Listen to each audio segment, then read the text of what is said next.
Hey, this is Montag of Heavy Metal Horror, and we just want to give a big shout out to Doug Helvering. Doug, you've been a friend to the show, and we love having you coming on, and you give us a shout out on your program.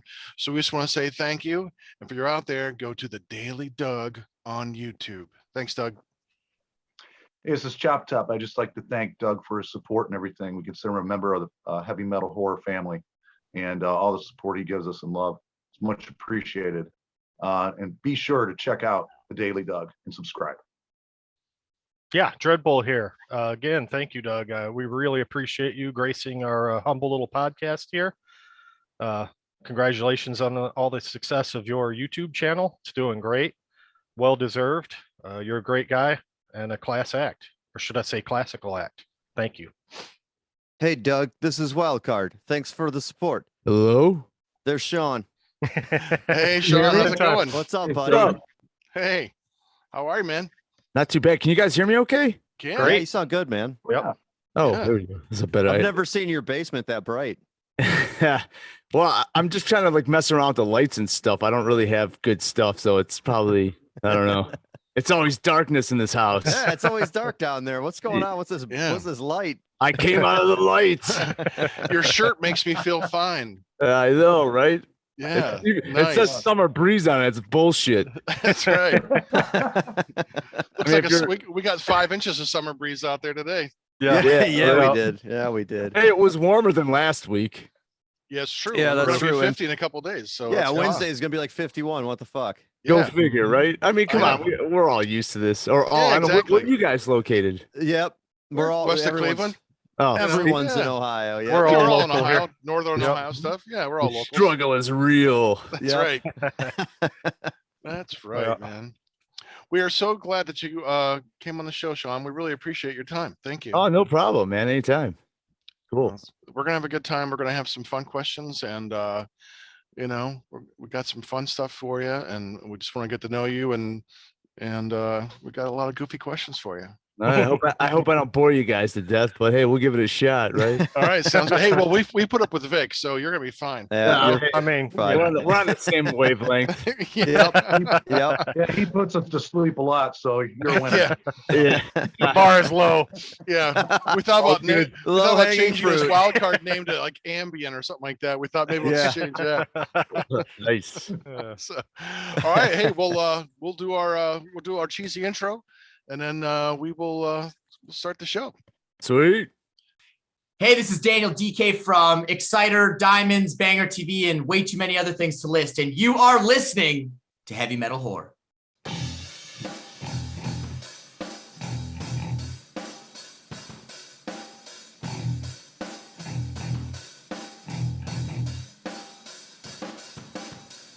I am Montag, master of illusion. What goes up must come down, but not always. This is Chop Top, and stay tuned because this is gonna be heavy as hell. And Dreadbull. Wild card. And you are watching and listening to Heavy Metal Horror. Oh, kiddies, we've got a good show tonight. We'd like to welcome Sean Banik of bands like Vandallus and VANIK and Midnight. Sean, thank you so much for coming to our show. Hi. I like how my voice sounds with this mic. Sorry. Yeah, sounds Nice. good. Hell yeah, Kind man. of evil. Sweet. Yeah. Nice. Yeah. Howdy do. Great to be here. Oh, thanks. This is gonna be fun. I mean, we've I know you got some stories with Wildcard, some shared experiences here. Things have been done. Things have been done together, right? Oh. So we'll definitely get to that. We'll just start with something like early days, like like what bands and artists influenced your early musical interests. It's funny how things work because paths start in a way and then it changes and then it comes back. Like for me, it was always I'm listening to what I started off listening to again, Motorhead, Metallica, just the normal stuff. And of course, you veer off to the new wave of British heavy metal and things like that, which is stuff I love and still listen to. But it always comes down to the band I can listen to any time of the day, any day a week is Motorhead, for example. So it's just like can't get enough of it, I can name millions of bands, but they'll start coming up as we talk and more and more. Sure. So That's awesome. I mean, Motorhead is one of my favorite bands as well, and I know Chop and I have seen them. I think, yeah, Dreadbull, you've seen them. We've all seen Motorhead, Yeah, they got the short straw at Ozfest that year, Yeah. remember? They did. But Stuck I on had the my little moment. stage. I did have my moment with Motorhead.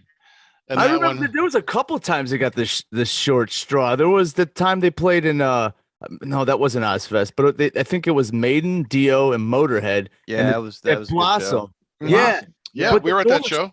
The Yeah. Doors, I Yep. think, were like after Motorhead or something like that. But I luckily got in just in time to catch like the last two songs. But on the ticket that I had, I remember it said like 9 or 8 o'clock, but they went on at like 7:30 or something like that. And I was bummed. Yeah. They we did. got I got there super early because Destructor also played there, like some weird side stage.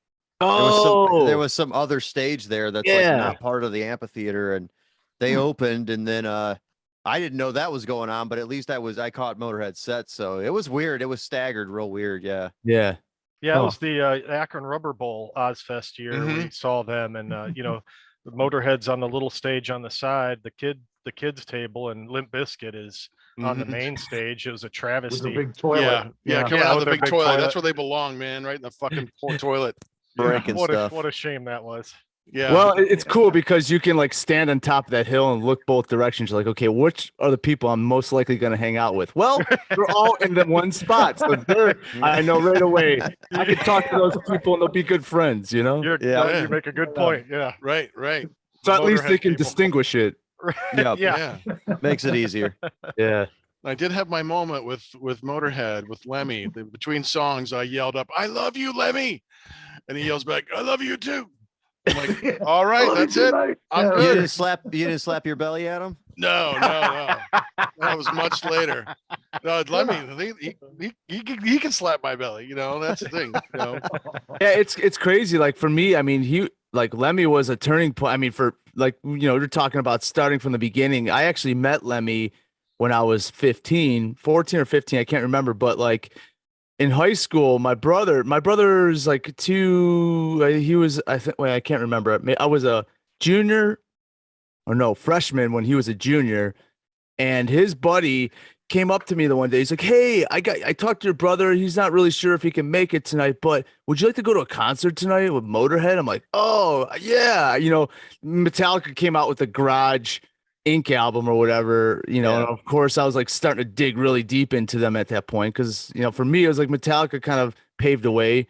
Unfortunately, I wasn't, growing up in the heyday of the 80s of the stuff I listened to. But anyway, he's like, "Hey, you want to go to this Motorhead show?" So I'm like, "Yeah, dude, I'm in, man." He's like, "Okay, meet me at my house." So I go to this dude's house, and he's like, "All right, we're gonna go to my uncle's house now because we got to meet my dad there and a bunch of people, and we're gonna go to the show." So we go there, and it turns out the dude's house is my buddy's uncle who managed Hawkwind. He used to manage him for years. Wow.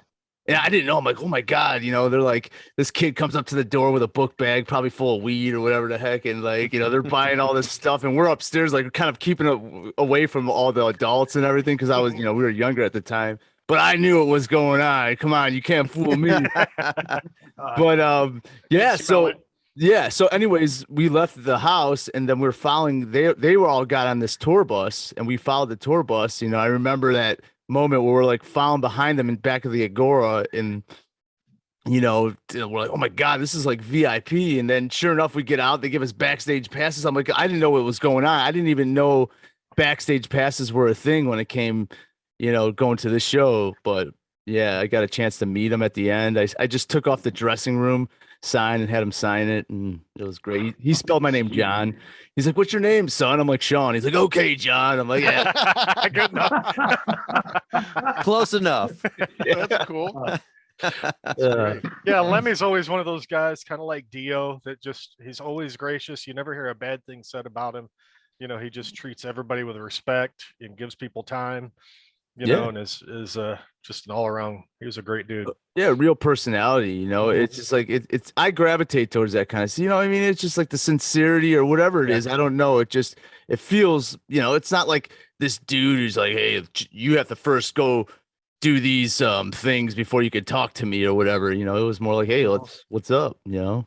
It's a genuineness that comes Yeah. across, like with RJD and Lemmy and stuff like that. And you really feel it, especially when you're in a show and you feel that from a stage from them. And that's a rare thing, I think, with a lot of artists. But Well, I you mean, really feel like you're part of, you know, he really loves his audience, or they love their audience. I mean, he always says we're not trying to bring anything to the table. I mean, you know, I mean, if anything, we're bringing a bunch of stench and a bunch of shitty notes, you know. But you know, again, music is context. So for what they're doing and what they're portraying, it's absolutely perfect, you know. And the attitude and sincere, and I mean, I guess that's what it comes down to. That's what people want, you know.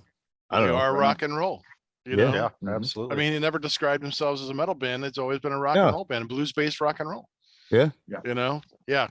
Motorhead is one of those bands where they were every bit as good as they were live on the record, I think, or played on an album. I think they were a live band. I mean, to hear them at their full live energy, they were just a really great band live, you know? Yeah. I mean, to experience, you know, Marshall is super loud. Cause I mean, even that nowadays is becoming it's more and more rare. Like I noticed that even going on a tour, like most people are touring with like these very compact rigs, you know, no cabinets even, you know, plugging directly into the PA, which Yeah, you know, Kempers and Axe effects and yeah.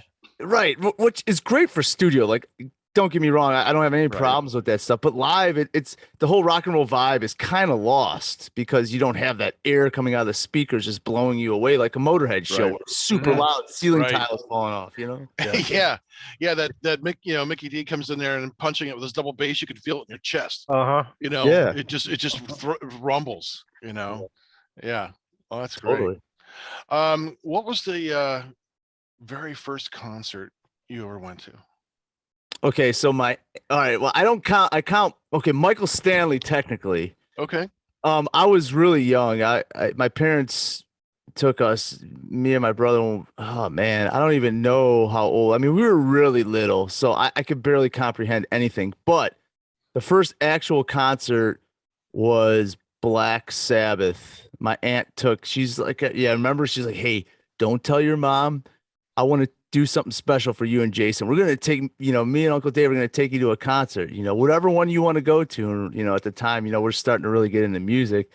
So Black Sabbath happened to have been playing. So we're like, let's go to that, you know? So Nice. Black Sabbath.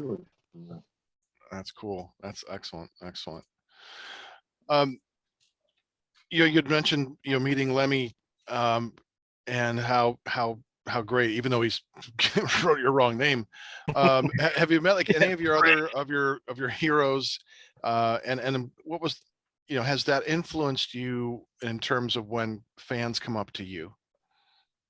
Yeah, I mean, over the years, I've crossed paths. Actually, it's funny. Last night, because we played a gig in Rochester, I met Dan Lilker, which is like, I'm like, oh my God, we were hanging out. You know, I'm like, this is surreal for me. You know, SOD, freaking, you know, I mean, that goes on Anthrax, Fistful of Metal. I mean, oh man, what's up, dude? You know, but like, you know, over the years, I bumped into people, but it's like, everybody's cool and all, but like there was just like Lemmy, for example, it was like I'm sorry I have to keep coming back to that, but it was just like that was the most impactful. That like I remember going to that show and coming home like just going downstairs and just like I gotta grind and kind of work on my craft so I could do that. You know what I mean?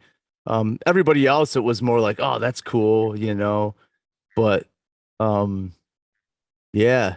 I don't know if that answered your question, but No, that's fine. No, you did.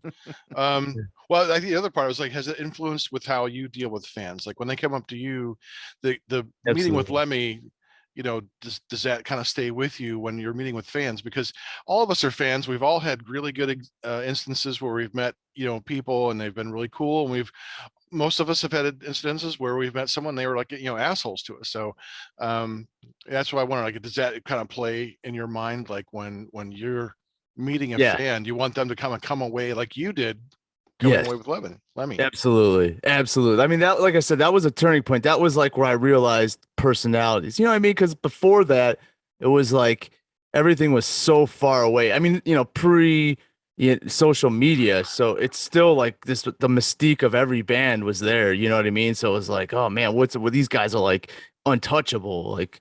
And then when I got to meet him, it was like, wow, this is like not really that difficult. You know what I mean? It's kind of like, and like as far as how he reacted to me, I'm just a freaking punk little kid, ripping their dressing room sign off the door and say, hey man, give me an autograph, and he's got like, good looking girls around him and stuff. And I'm like, oh man, I'm cock blocking them and everything. Thanks a lot, John. That's right. Exactly. John. Yeah. Thanks for the cock block. Someone get John on here. But believe me, I'm not John. See, look at my ID. He doesn't know what he's talking about. Yeah.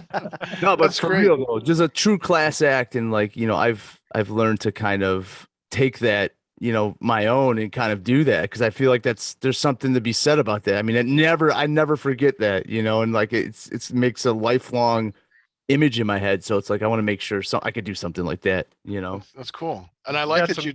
Oh, go ahead, Dread. I was just going to say, it's amazing how just a short little meeting like that, getting to meet somebody like that and the impact that it can have for the rest of your life, and it's a Right. shame some of the, the more douchey artists don't realize that. And Yeah, it can go both ways. They can leave a really bad taste in somebody's mouth forever, Yep. totally. And I think sometimes too, it's like, everybody has bad days. You can happen to be crossing paths with somebody who's really cool, but their cat just died or whatever the hell, and they're not feeling too good, and they're not very open about whatever they're saying, and it's just like, oh, that guy's kind of whatever. And it's like, it could go both ways. I could see that. But at the same time, you could still tell someone when they're like genuinely like care, it's like, that's just the way somebody talks to you. That's why it's like, I feel like rock and roll concerts are so important to be there, because you have an interaction and you could see somebody, you could see how they react, and you can really understand what it's all about, Yeah. Yeah. That's cool. That's good. Well, you're on the road an awful lot, like, and playing with other people, or other bands. Have other musicians like reached out to you and told you how much your music has influenced them in any way? Yeah, I mean, I've heard it. I try not to ever let stuff like that get to my head. I mean, it's with Midnight especially, it's just like it's more about the whole everything, the whole package of the music and all that. Even though I'm just there for the live part of it, it's just like it impacts them to be there. They could have been having a crappy day, and then they go to the show and they're like, oh my god, wow, this is great, and stuff's getting on fire or whatever, so fire, very caveman like. I mean, that's everything that band's about is stripped down to the bare minimum. But I think it's people have come up to me and said that, and it's like, I mean, I'm flattered, I love it, it's cool. I don't let it get to my head, but I still, I mean, that's why anybody would really want to do it. It's just like, it's a reassurance. It's kind of like, all right, that's cool. I guess it is good at the end of the day. Even if it's one person, who cares? Sure. One person Right. pops a record on and only hears it and they love it. It's like, well, you've made, they're basically going out of their way to grab that CD off the shelf, put it into their car and listen to it. So that's cool. Right. Yeah. No, I like Midnight sound. It's, like I said, it's got that Motorhead meets like Misfits had a baby with rigor mortis, kind of like I could hear all these things going on. I'm like, because it's got all that horror element stuff, and it's just so much fun. I mean, it's just a fun, and I love the live look, with the executioner's hoods and all those things. It's just like the whole vibe is just great. Sorry. I was going to say, it's got to be a lot of fun to play live too. Yeah, I mean, it's like I like horror, so it's like I like a good look of a band. I feel like it's cheap. It's a $5 look. I mean, you can go to the Halloween store and buy that amp or that mask for like $5. It's like, okay, it's not really a big deal, but still, it's like when you're on that stage and the lights go down and you have that mask on, and then the music comes out at the volume of it. It does so much, and it's just little things. People always, I feel like, overthink of how it can be. You know what I mean? They try to like, oh, we got to make sure we do all this, have all these amp, blah, blah, blah. But at the end of the day, sometimes the little subtle things that really capture what you're about is all that matters. You know, if you have that Right. together, you know. Yeah, it can kind of turn a concert into a show, Yeah. a real show that's immersive and fun and interactive. Immersive, absolutely. Yeah. Nice. Let's talk about horror. I mean, you know, we are heavy metal horror after all. So what are some of your favorite horror movies? See, I'm basic with all my stuff. I like a lot of, John Carpenter movies. The Friday the 13th franchise. Return of the Living Dead. I see. To me, it's the 80s. I like humor and horror. To me, it's like when you Nice. marry the two together, it's perfect. It's a perfect movie because it makes you feel good.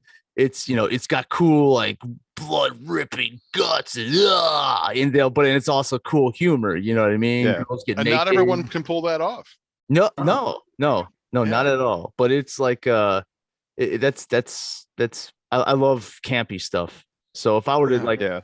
to define what I really like as a whole, I would say just kind of like campy kind of films. Like Nice. Texas Chainsaw Massacre 2. Dude. That's the best, isn't it? Oh, Bill Mosley's dude, Yeah. he's so great in there, man. You know what I mean? Lick my plate, you dog dick. Exactly. Right. Have you ever met any of the cast Bitch from TCM2? Yeah. Uh, Get that bitch, Bubba. Get that bitch. see that? EXIT.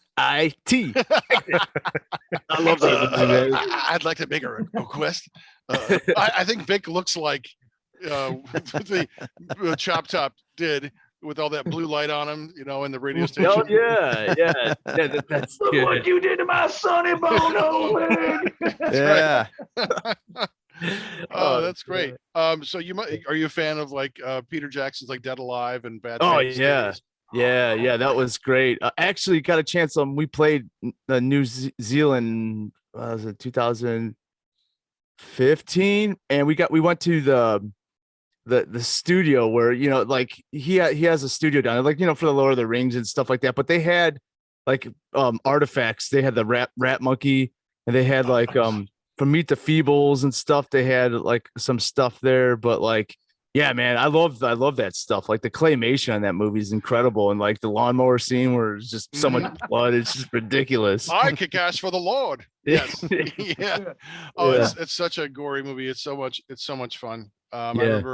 remember getting Bad Taste and seeing that, and I was just like, holy fuck, that scene in the very beginning, he's just eating out of that guy's skull. Yeah. I'm like, oh my god, this is just so gory, and comical at the same time. Witty, that's what's so great. Oh, that's fun. Oh, that's good stuff. Totally.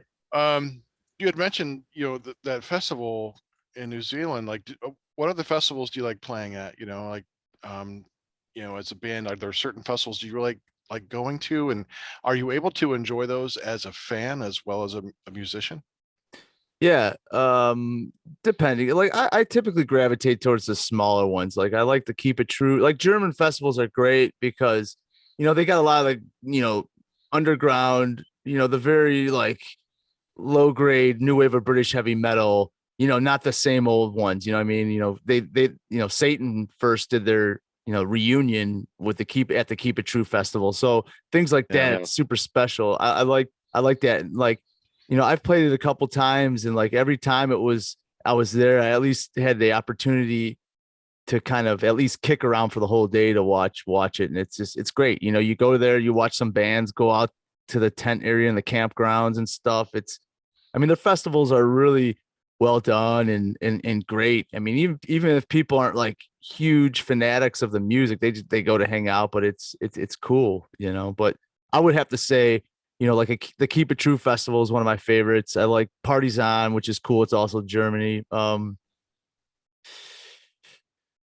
Yeah, I don't know. I would say those types. So we're talking less than 10,000 people, which is considered a smaller festival for Germans, German festivals, because a lot of them are 30, 20 plus thousand people. And they're, it gets to a point where it's okay. This is cool. Now this is almost like a Walmart of festivals. It's like, oh yeah, look at, we got Jägermeister stands with people over here playing guitars, just what I mean, there's a lot of stuff going on. So for me, I'm Right. ADD like you won't believe. So I'm like, huh? And I end up getting nothing done and seeing nobody because my head's just going spinning. That's good. Do you like the whole European scene and the festivals and stuff? I mean, they've got that metal scene has never diminished over there. Yeah, it's super cool. It's it's a cool thing. Like it's the summer seasons is when the festivals happen. So it's like weekend after weekend. A lot of Europeans, they get off like I think 30 days, even a month out of the year for vacation. A lot of them just do it during the summer and they kind of hop between festivals and catch bands. So it's a special thing. It's really cool. I mean, I never really had an opportunity to do that because we were always playing. So it's kind of play, go to the next one or whatever. But it's fine. I mean, I'm happy with that. I still enjoy it, but it's awesome. We don't do that here. If we go on tour here, it's just you're playing a show, and every show is just kind of similar to the last one you just played, and it's a different experience. It's hard to explain, like being in there and kind of checking it out. What do you think the difference is, Sean, between let's talk more about also your band VANIK, the difference you feel between VANIK and Midnight. Sometimes I see little similarities in there, but I've just been enjoying recently your stuff with VANIK and the horror metal stuff, and it's fantastic. So where do you get your kind of influence from that, and where do you see maybe the difference between Midnight and VANIK? Well, see, here's the thing, like I wanted a project where I can combine my two favorites, horror and just fast-paced rock and roll. Now, the thing is I've been playing with Midnight now for over 10 years. So it's almost like I'm playing somebody else's music. Jamie, I've kind of like honed it on style. Like even when I learned the newer songs that come out, it's like I know what he's gonna do. It's like, okay, he's gonna go here, and then this is what's gonna happen musically. So I feel like subconsciously a lot of that just falls into it. Maybe I don't really try to like I'm gonna kind of do what these guys are doing. It's just like stylistically maybe gravitates a little bit musically that way, but still I feel like there's a lot of things that I do that are different. Like, I have different approaches of how I play. So riff wise, they're going to be completely different. Whereas Midnight's a little bit more open and rock and kind of, no like palm muting and stuff like kind of riffs like that. So with VANIK, of course, I like to do a lot more of that. And vocally, I try to I'm not a good singer, really. I try to embellish the percussive element of the vocals, where it's like they're there to add some kind of flavor, if you will, not just a melodic element. So, I mean, that's kind of my thing, I think, with that. I try to, at the end of the day, I don't try to do anything, I guess. I'm just putting together what I like. I'm going to write a song about Chop Top and basically put Metallica riffs behind it. Perfect. There we go. Nice. Well, that's why I was going to ask you about your creative process. So, I mean, you kind of hinted at that a little bit as far as that go, but like from beginning to song, to the end of it, is that what it is? You kind of get an idea in your head and then riff with it, or is there a specific process that you follow to write your own music? Yeah, I write so much music on a daily basis, but like when I do VANIK stuff, it's weird because I don't really approach it similar each song, but I do notice most of the time I start just playing drums because it's that kind of music for me is easier to start with the rhythmic portion of it to kind of get it locked in, get a good feel going. And then once I do that, then I'll throw bass and guitar over top of it. And then vocals are usually last. I'll just kind of be like, okay, this is how it feels. So I'm just going to kind of come up with words on top of it. I was never a singer before the VANIK stuff. So it was like, that was always last thing. I'm like, okay, I know how to do the music. I'm going to get this done first, and then I'll put words to it. But recently I have started just kind of jotting down lyrical ideas because I'm trying to like, okay, I got to get a little bit more in depth with some of this stuff, at least for my liking, to kind of change what I'm doing. But yeah, to answer your question, the majority of it is I start with drums and then just kind of build from there off of a clean slate, Cool. Let's talk a little bit about Vanik, because I know you and Wildcard did some playing together. So you're bound to have. That's Vic. That's Vic. Oh, Yeah. okay, yeah. Sorry. I like that. Hey, Sean, how you doing? Vic Stone meet Sean Vanik. Sean meet Vic. Wait, Sean, me, Show wild card. John Vanik and Wildcard here. John, John Vanik. John Banik and Wild. That's right.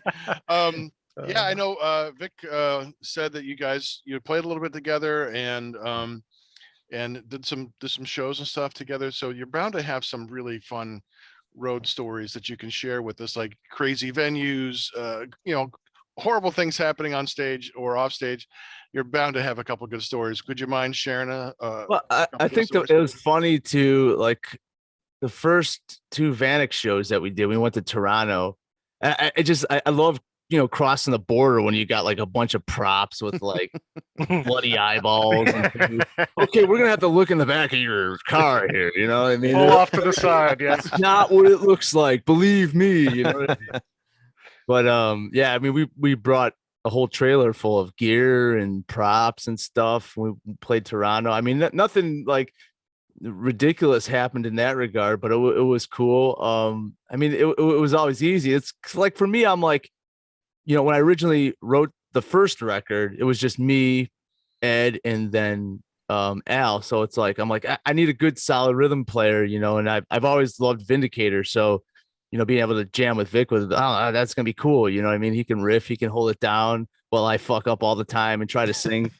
You know what I mean? So does he. Yeah, he tries to sing too. Yeah. well, And I don't try to fuck up. I'm pretty good at fucking up. That's right. Wear it on your name tag. But yeah, I know we've done a lot of cool gigs. Beachland ones with the Vandallus, those were fun when Jason wants to get his fire pods up there. My brother's crazy, dude. He comes up with these ideas. Sometimes I'm like, dude, I don't know, man. I mean, your mind is insane. But That's yeah. good. Jason went into when we did the WJCU. Was it a benefit show or is that just the Christmas show? The food drive, that's what that was. It's a great 20 radio station. WUTC. Yeah. John Carroll. 2019, and Jason comes walking in with this thing that looks like a fucking bazooka, and I'm like, dude, you can't do that in 2019, man. Oh yeah. He made his own shirt cannon. Made his own shirt cannon. So it wasn't like, it was like, dude, do you have this like turned down so that you don't kill a child in the front row? Like, Really? No, it's funny. That's what else did he have? He had fucking fireworks. Like he literally had fireworks and he was lighting them and throwing them on the stage. And I was like, we're gonna get banned from this venue. This it was guy's great. It was great though, like the cannon. The whole purpose of having a cannon. It'd be nice to just kind of whoop, and then it just plops over and someone can catch it. But what happens? Jason shoots it and flies and hits the back wall. Nobody gets it. You know what I mean? I'm like, dude. yeah. Yeah, it literally it wasn't like people were probably like had their hands up. Okay, here it comes. It's like making like a rocket past them, dude. They're like, oh my god, that was hilarious. Shot the It was 4-year-old fast. kid right out of the front row, all the way out of the venue. Yeah. That's awesome. Yeah, it was fun. Oh man, that's great. So when you're playing live, like what song do you most enjoy in the set, or what songs are your favorite to play? See, I like with me, it's like when you make a record, I like things how they start and like you have a beginning, you have a middle, and then you have an ending. So it's like a grand finale kind of thing. So I like it when bands really have a cool like kind of like they put their songs together in a way where it's meant for the live scenario. You know what I mean? Like with the Midnight stuff, that's kind of how it is, because there's two experiences with Midnight. You get the album version and you get the live version. The live version, it does have its little ups and downs within the set, but I really that's what I like to see. I like to see a band that really has, and I'm not saying like to do that every night, do the same set with the ups and downs every night, because I still feel like I don't want to script anything. I feel like a rock and roll show should never be scripted. It should be whatever happens. You're just going to go up there and play. But I just like it when bands can kind of, have songs that kind of work that well for a show, and it makes it goal, have a better show. It makes it seem a lot better, when they do that. Yeah. That's cool. No, good. We've been talking about festivals and shows, and I got a game that I want to play here with you. I'm gonna pull it up here. I'm gonna share my screen. This is called Name That Festival. All right. The premise is that there we go. You are playing a festival with two other bands, which we will find randomly. So I want you to, once we know all the bands are playing, I want you to create the name of what this festival is going to be called. All right. Nice. All okay. right. So here we go. Our first Spin spin. the wheel. Who's going to be the first? Madonna. No. Fleetwood Mac. The Peter Green Mac. Fleetwood Mac? Fleetwood Mac, yeah, Fleetwood Mac. And then who's the other band that you will be playing with on this festival? You got to come up with a good name. Oh, it looks like Snoop Dogg. Oh shit! Yeah. Nice. Okay, so What you, Fleetwood Mac, and Snoop Dogg.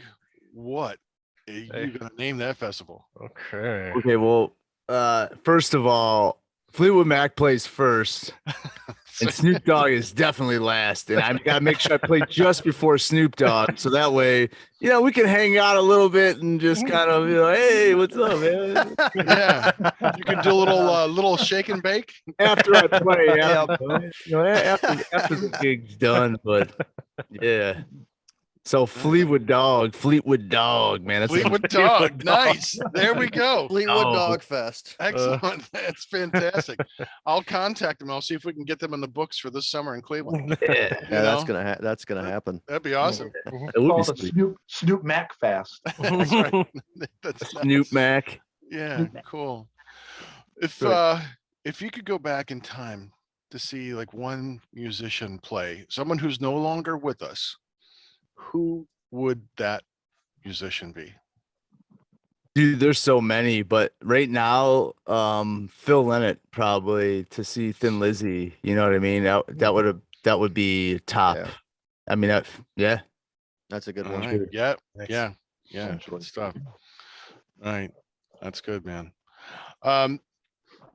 We're all fans of other artists, and we all like to collect things, stuff from concerts or things like that we like to keep. So do you have a favorite piece of memorabilia? Could be from anything that you've ever done or a band you've ever seen, Of stuff that I've done. or bands that you've seen, like a piece of memorabilia from another band. Do you have a favorite piece of memorabilia? Or if you want to talk about something that's your own memorabilia, that would be fine too. Oh no. I'm just trying to think here. Yeah, I mean, I still have that Motorhead sign that Nice. says John on it. I guess that's my favorite. I mean, again, That's a good one, man. Yeah, it's just because that was a moment that was like, this all happened, and it was and it's spelled wrong, and it's perfect.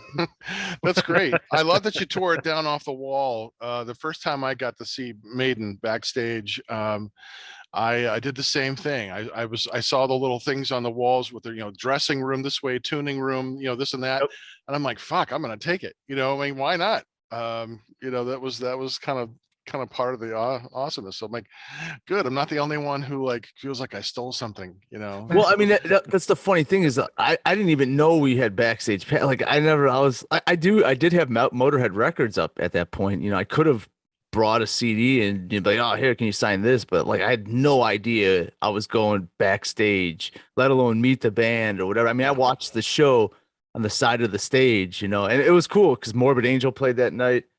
And I got to see them from the side of the, I mean, it was great. Yeah. I mean, I had no idea. That's kind of even better when you don't expect it. Yeah. Yeah. Yeah. I'm like, oh, what am I gonna do? What am I gonna do? Oh, here, perfect. I'm gonna steal this so they can't find their way to the room. Right. Yeah. That was good. Spinal Tap. Hello, Cleveland. That's right. It was our only piece of only directions. Who has our directions to the stage? Yeah. And actually, too, it's kind of funny because the Agora Theater. I mean, if I don't know if you've ever been back there, but it's like there's a lot of rooms and a lot of doors and a lot of. I mean, you could Oh, in the use. back now. Yeah, you could easily get lost back there. So maybe wow. they did at the end of the night. I don't know. They're probably pissed. They didn't know who the fuck stole the sign. And he's like, "Oh, it's John. It was John. I know." John, yeah, Fucking blame it on John. Sean. That's not me. I'm Sean. Here's my Yeah, ID. what here's my ID. Yeah, fuck that John guy. I stole it from John. Lemmy finally comes out and goes, "Hello, Cleveland." Where the hell is John? Yeah. Well, It's thank so cool. John for stealing our stuff. It's so cool. We talk all the time about like, back in the day, like that. The only chance you ever had to get an interaction with a musician like that was lucky enough to get a backstage pass or something. And then even then you get a few seconds to say, I'm a big fan. Here, sign my shit, and you're kind of on your way. So we talk about nowadays with the technology, and then doing this and having the opportunity to sit down Right. with musicians and somebody like you and spend an hour plus talking and really having a real conversation is awesome. And Yeah. we couldn't have dreamed of this back in the No. 80s when we were going to concerts. We couldn't have dreamed this like 10 months ago. No, yeah, that's true. I mean, when we started the show, it was just going to be the three of us, Chop Top and Dreadbull and myself, just talking about our favorite horror movie or music and horror movies, and then I think it was Dread or Chop. You got us an interview with Bill McClintock, and then springboarded. Yeah. yeah, I reached out to Carl Sanders, for our first like rock star interview, because he was doing during the pandemic, he was doing guitar lessons online for like $30 an hour. I'm like, so I contacted him. I said, hey, can we just buy an hour of your time and you come on our podcast? He's like, yeah, Talk to cool. I'm us. like, oh fuck, okay, so I mean, and it just kind of snowballed. And then here's the super savant. That's another name for Vic. Comes in with like all of his connections and like, holy fuck, we're just like, getting all these great people. So it's just has overwhelmed us. It's not lost on us, Good luck. Yeah. Yeah. Yeah, I mean, that technology has definitely made it easy for a lot of things. I mean, at some time too, it overstays its welcome, but like stuff like this is Yeah. great. Your constructive conversation about things that happened or whatever is cool. I don't need to know any of the other side stuff. Like what I mean? Like if every day a band's posting about what they did or what they ate, like that's fine. I don't need that. I just like this is cool. I love that you're able to kind of. I could talk to somebody across the other side of the world and about fruit roll-ups or whatever, and it'd be pretty flawless. Right. They don't have them in that region. That's cool. That was going to be my next question. What flavor is your favorite for roll up? I don't even know why I said that. No, I mean, that's cool, man. We I have think there's another wheel that I have, like a random question wheel, and I think there's something like that under. I think it's like, what's your favorite pudding flavor? perfect. So I'm like, yeah, just some kind of random goofy question, All right. Cool. Well, to achieve what you've achieved, Sean, it requires a huge amount of motivation and determination. What motivated you early in your career, and then have those motivations changed over the years? I just like I wanted to like just dig as far as I can. He started out with a band with my brother, Eternal Legacy, and like he used to write most of that stuff. So at that point in time, I'm kind of like working on my craft, trying to figure out who I am and all that kind of stuff. And then like at some point, I think I'm like, you know what? I'm gonna try a little bit of this and a little bit of that. I'm gonna try jamming with people and doing different things and seeing where it will take me, because I just knew that I kind of wanted to play. I wanted to play as much as possible. So it was just a persistence thing. I just kind of like, I never said no, really. Like if a band came up to me, and even I was just like, okay, what do you guys want to do? You want to play, okay, yeah, and then at some point I kind of locked in, kind of picking and choosing, and then just like, okay, cool. This is now I got to focus on kind of working more this direction. And then that's just what it is. I try to create my own luck, I guess you could say. I don't even know if we want to say luck, but just doing it, getting into it. And that's what inspired me, getting in situations I wasn't even used to being into maybe, and then trying to, I say yes, even though I don't know if I'm ready. I'm like, yeah, hell yeah, I'll do it. I'm like, wait, oh fuck, I gotta go do this tomorrow. I can't do this. How am I going to do this? But I'd make it happen somehow. I don't know. It's wild. That's cool. That's crazy. Mm. So Vic, Wildcard, Super Savant, EDE. tell us, it's BDE. Mhm. Tell us a good story. Give us a good Vanik Road story. Good memories, something crazy Well, stuff. More, you You know. know, when we played at Hard Luck in Toronto, like, you know, like Sean said, we had that we took our whole show with us. I think we took the entire show, did we? Or we left a few Yeah. pieces behind, didn't we? Well, no, because I remember talking to Al about. I'm like, dude, should I bring all this stuff? He's like, yeah, super Canadian, nice, you know. Yeah, dude, Tully, bring it all, man. Don't worry about it, you know. So I'm we like, got got really? through. We didn't really get held up, which was shocking. They didn't Yeah. fuck with us at the border. But what did fuck with us is that the Hard Luck is located on the 3rd floor of a Oh, building, oh, and we had to yeah. carry our full stacks and props and drums up and down Forgot no about one that. helped us either. It was just us. Just Yeah. us. No elevators. Yeah, they didn't No have an elevator. elevators. No one like no one from the venue helped. And if I Maybe remember correctly, it was like pouring, and like we're standing out there, and like we had to wait for somebody to open the door. I remember that was a struggle getting into the joint, and then they're like, Yeah. "Okay, yep, now you're in. Now you got to climb 3 freaking yeah. floors." Yeah, that was wild. When we played the first night was at the Maple Grove.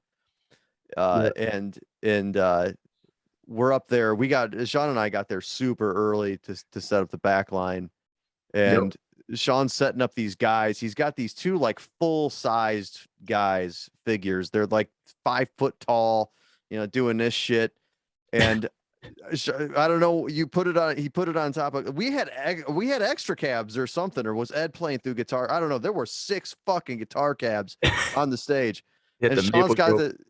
Sean's puts these guys up there, and he's like, "Oh man, I don't like how long the base of this one is.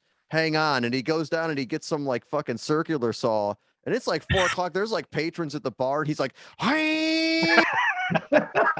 And we're up there. It sounds like we're like altering the venue, man. No one gave a shit. No one even asked. No one was like, "What the hell is going on?" If I would have been working the bar, I'd have been like, "What the fuck are they doing up there?" Power tools, man. Is Eddie Van Halen up there? But It's funny, man, because like with the first couple Vanik shows, I mean, those were the first shows. I never did anything. I had we had no idea what we're gonna do or how it was gonna look. I didn't like call up the Maple goes, "Hey, what's the dimensions of your venue? Can I gotta fit this?" I'm like, all right, I'm gonna bring my tools. I'm gonna bring 2x4s. I'm gonna bring these guys, and we're gonna make it fit. You know what I mean? it was awesome, man. That was a lot of fun, man. Making alterations prior to the gig. Oh, dude. Wow. Yeah, that was cool, man. It wasn't. I mean, like the shows were pretty good. Yeah. Hell yeah. You know, it's always a blast to do. It was fun. That was a fun band to be in with Al and Ed and Sean, because it was like, you know, everybody kind of knew what they were doing, and I mean, we were able to lock up pretty good. And you know, it's always fun doing shit with Ed. Ed's a lot of fun to be around. He's just fucking classic, a goofy guy. Yeah. Totally. I think that, like, you know, so the drive up there was pretty cool. You know, hanging out, talking about music and shit. Nobody shit on any rocks or anything? No, man, there were no desert explosions. No desert explosions. It was relatively tame and all, Just and all that saws kind of and stuff. props. Yep. But yeah, it was fun, man. It was a good time. I mean, But that's the thing, though. It's just like being in a band. You know, the music part's always, in my opinion, you know, the music part's fine. That's not the hard part. The hard part is getting people in the van or that you're traveling with that are on the same page, and you can have conversations without being like, "Oh man, this dude listens to freaking whatever," you know. And and I've been in those those situations too, and it sucks. It's hard, you know what I mean? Yeah. And it's nothing wrong with the person. It's just like, it just doesn't click, you know you're what I not mean? clicking, right? Yeah, but when you had, like, you know, with us, it was great. You know, it's like, even with Al, it's like, that's why I asked Al. I was like, yeah, dude, you're just fun to hang out with. Why don't you just join this band? You know, you can drive Right. up 4 hours and we'll do a record and whatever, you know. Now We're down. Sean's crazy stories. You're gonna, if you want to know, like, the crazy story, that's Midnight. I should tell him about the time that let's hear some crazy tell stories. him about man. Spill it. When Dude, last you night guys was were on. insane. Yeah. We So were I wanna watching get to that. I the want live to stream. get to that. Yeah, I I was want to get watching to some that. of the But live stream. So Did you see that? I just want. I watched a little bit of it. Yeah. I just want to bring up one of my favorite stories that you told me, and I think it was with Shitfucker. Um, Is Yeah. that another band or is that that's a nickname? that's a band. Shit Okay, fucker. shit fucker. It's a noun. It's a And noun. I think that it was in the at the Brass Rail in Fort Wayne, wasn't it? Where the Yeah, dude we played there. pissed on the floor, Dude, he pissed everywhere. Oh, nice. Every dude. and then Any- you rolled in it, Oh, and then you rolled in it, right? That was Wow. You, It's and then like when you it's were- like fucking when you were G.G. done- Allen, man. Yep, when you were done, you said, "Why did I do this?" don't tell Nina. Because your shirt was soaked in piss. You were like Dolly, the quicker picker upper. No, You no, was- actually, no. What you're talking about, that wasn't the Brass Rail. That was it. It was in Rochester. Actually, it was. Oh, okay. We played. We played at It was like in the middle of a park. It was like a metro park. I remember going there. We're like, what the hell? We're playing in here. It's like a cabin, like one of those, like a little Friday the 13th cabin kind of thing. And Nice. like, yeah, it was just off the charts. And yeah, he started peeing while we were playing. That's not when you're supposed to stop, drop, and roll. No, That's right. wrong time. dude, and like sometimes like I don't, I'm on stage, I'm in the moment, and like Right. like I said, I'm always a firm believer of the whole rock and roll mentality. Things happen. I don't plan anything. I don't say, oh, I'm gonna break a guitar right here, I'm gonna do this or blah blah blah. It never is that way. I'm gonna roll in urine tonight. You can't plan that. At Yeah. least it wasn't number 2. It wasn't a dude. Yeah, it could have been worse. Apparently, Yeah. James done that before. I've never done that. Wow. He's actually just straight up took it. All right, here we go. Wow. Yeah, I'm nice. still trying to get over the band name Shitfucker. So. That band's probably hard to promote. Yeah, yes. Right. Put these posters up around town. Vindicator opened for Midnight in Lansing, Michigan, a place called Max once. And, Jamie was like, he asked at the time Marshall was in the band, and he says, hey, can I use your bass rig? It's the bass rig that he supposedly bought off of Carl Sanders. And we need to get that question out there. I want to know for Yeah. sure. Well, when he I'm pretty comes sure he back said on, that. But he says, it's this vintage Sun, and Jamie's like, yeah, I want to use this, and of course Marshall's like, fuck yeah.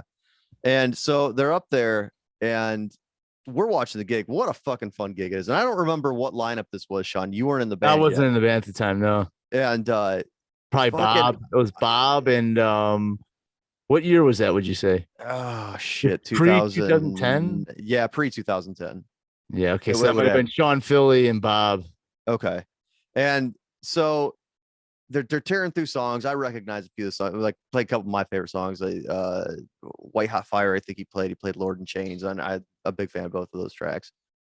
So the fucking venue's insane already. It's a small venue, and if you're at a midnight show, because there's just movement, violence, and energy that you can't contain. So I'm not getting involved in that shit. I'm gonna watch from the bar because it's a small place, so you weren't that far away. But Yeah. I think it was the last song, man. And fucking he in the middle of a song, Jamie's playing. I know the guy that's standing in front of him. His name's Doomy Black Thrash or something. He's from Sauron, if you remember Sauron. Okay, yeah, I know. And he's going like this. Jamie's going like this. He's pointing at something on the floor. I can't make it out because there's bodies in front of it. And Doomy looks down and he picks up a broken beer bottle. And Jamie's like, yeah. Fucking grabs this thing and he just carves his chest.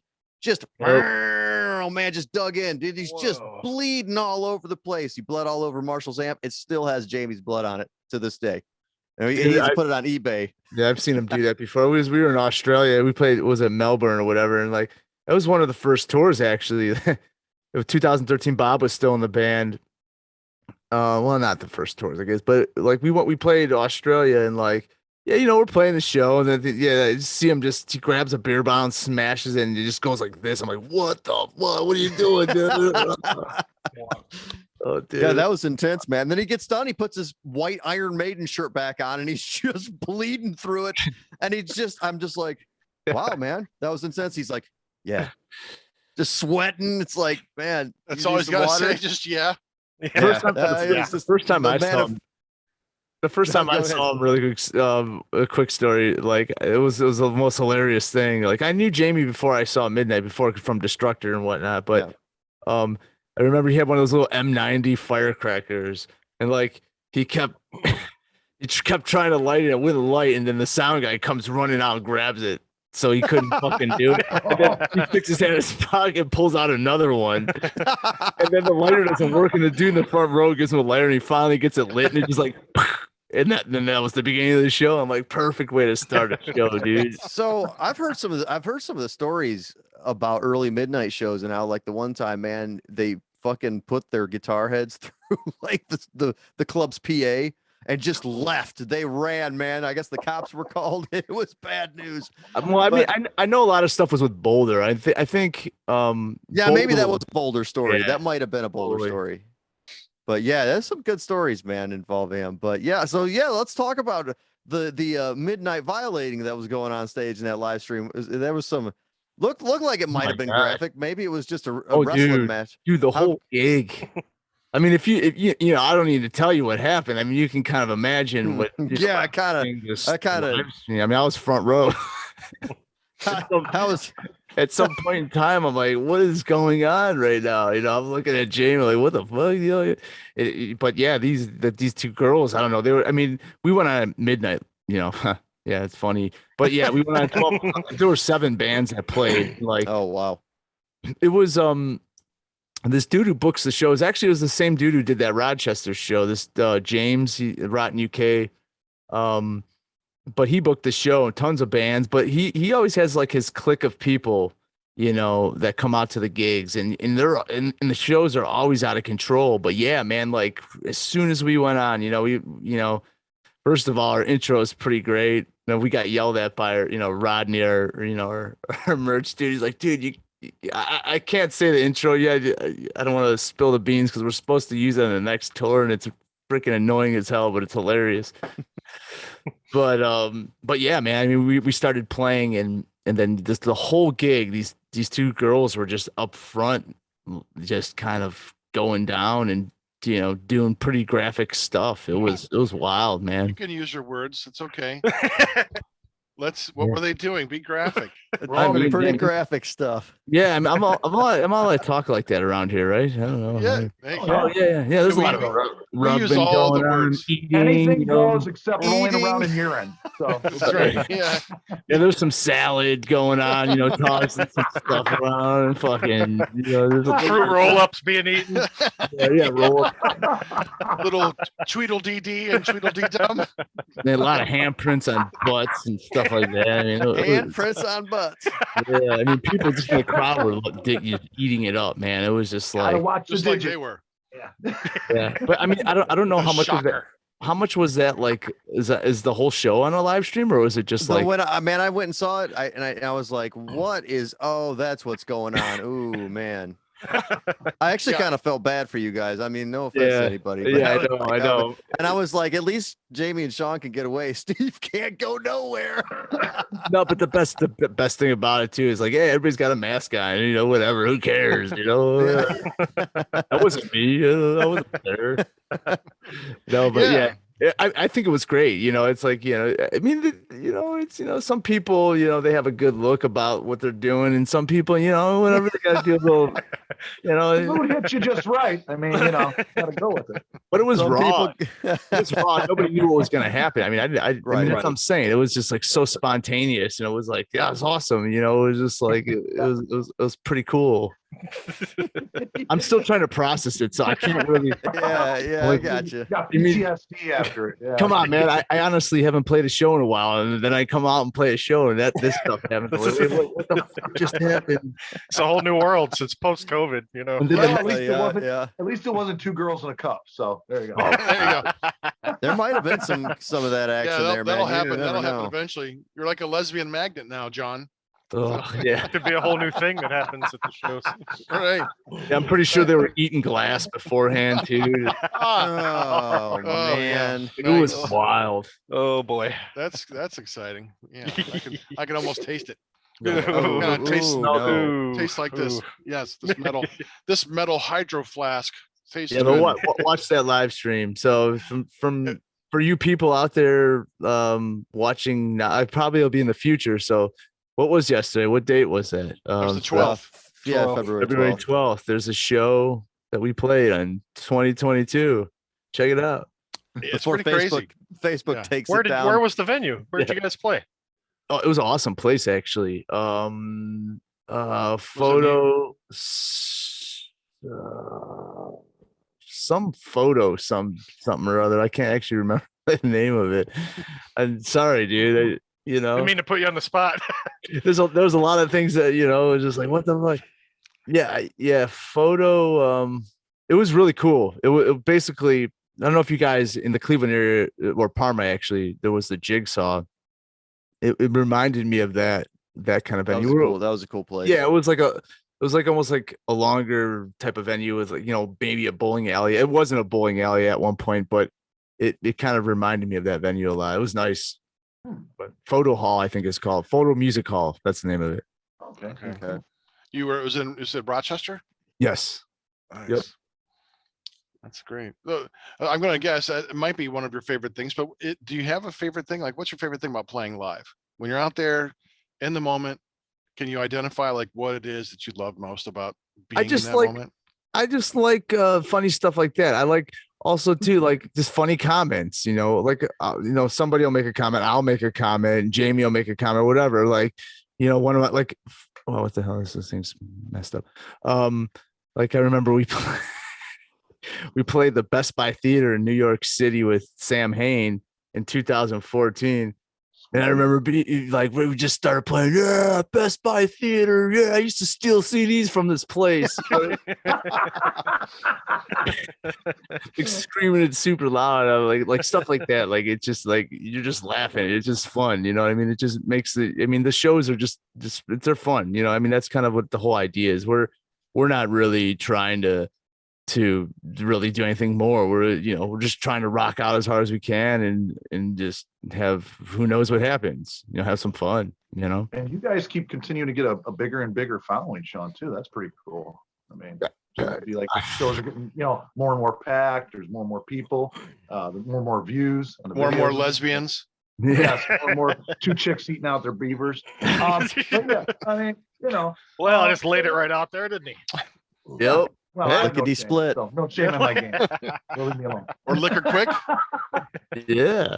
But no, it has to be pretty exciting. I mean, for you to, where you came from and also with VANIK, your own stuff in the Midnight and doing so well with that seems to be growing a lot more success. Yeah, and like for a while though, everything was lingering. I think the cool thing about that band was it's such a slow process because from starting in 2003 of just demos and like nothing really serious. It was for 10 years really. From 2003 till the first real album, Satanic Royalty, came out in 2011. There was a lot of years of just one-off shows and just this and that and I think that like we've been approached by Metal Blade early on. I remember actually the first gig I played or second gig I played when we played it in LA, they came up like, hey, we really like the band. We want, and I'm like, well, I don't know. Don't talk to me, talk to that guy. And Jamie said, nah, whatever, maybe it wasn't the right time, which probably she was probably right, at that point in time. And I just think, but that was really important and cool because I feel like it was very exclusive in the beginning for a long time. And it really kept drawing people in. And then at some point when it became, what it is now or whatever, it's just like that magnet just kind of grows. And like, it's tough. The music business has its ups and downs, even a lot of the big bands, that were playing stadiums, go down back to clubs at some point in their career. Like in the 90s, a lot of bands that's probably happened to. But like, yeah, so far we've been very lucky. Like we never have issues getting gigs and stuff like that. So, it's nothing that we do. It's not like we're out there like flyering everybody. It's just very natural. It's crazy. I have no explanation. I'm just glad to be a part of it, Oh yeah. So, thank you. Yeah, just kind of catching on. The music is getting more popular. You guys have a new album. Midnight's got a new album. yeah. So, yeah, can you talk a little bit about that, the recording of it, anything like that, or were you involved in it? Yeah, it's done at our studio, so it's like the last bunch. I don't know. Jamie's pretty. He's pretty. He's not very glamorous about anything, which is something I really like. And I feel like some people really try too hard to get the results they're looking for or whatever, but he's never really like, I want to go record with Fleming Rasmussen or whatever to get this kind of sound. It's like, well, hey, this makes the most sense. Why don't you just record it? You know how to record. So I first started with the Shocks of Violence. And then we kind of, at some point, I'm like, dude, go to Noah. He's better. He knows what he's doing. But yeah, so from the last couple of years, I mean, or from under COVID and everything, he's been pumping stuff out. I mean, we've got there's 3 records that are in the back burner right now. They're kind of done. They're waiting. I mean, I think our schedule for releases are good up till 2026 or 25 or something like that. So we have this release coming out here in March. There's one coming out next year, and then there's going to be another album. So it's just kind of like, booking time at the studio. He plays everything on the records. I don't do anything on the records, which is easy for me. I mean, I can spend all my time on my stuff, and he can, he has that and takes care of that. But I'm there, when he's recording, I a lot of times pop in and, kind of, make him fuck up more and things like that. watch him struggle. He'll do all the leads, and he can easily be here, dude. You want to do it? And it's like, it's more of a like, it's a good challenge. I respect that. It's like, hey, look, if it's not broke, don't fix it. Whatever he's doing, it works. And I think for somebody like him, it's a good challenge to basically go in there and be like, I'm going to just try my hardest. Like, that's what was cool about some of those new wave of British heavy metal bands is they didn't have the money or budget to do these recordings. So they had such short periods of time. So you can hear the struggle in those recordings. That's what made it sound great. And I think that's what's super rock and roll about a lot of that stuff. And like with Midnight, it's the same thing. There's a good struggle on those recordings because he's playing to the edge of his abilities to try to make the song happen. That's cool. There's a rawness to it that I like.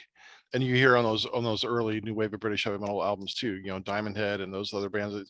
There's that raw kind of energy that you don't get when you're like playing with Pro Tools and shit like that, Yeah, I mean, think about it though. It's like even like when Metallica came out, like when they did Ride the Lightning and Master Puppets. I mean, I feel like at that time, those records just sounded sonically a lot better than a lot of the bands that were kind of doing the similar thing they were doing. They just happened to really like have it down to the point where people were really drawn to it. And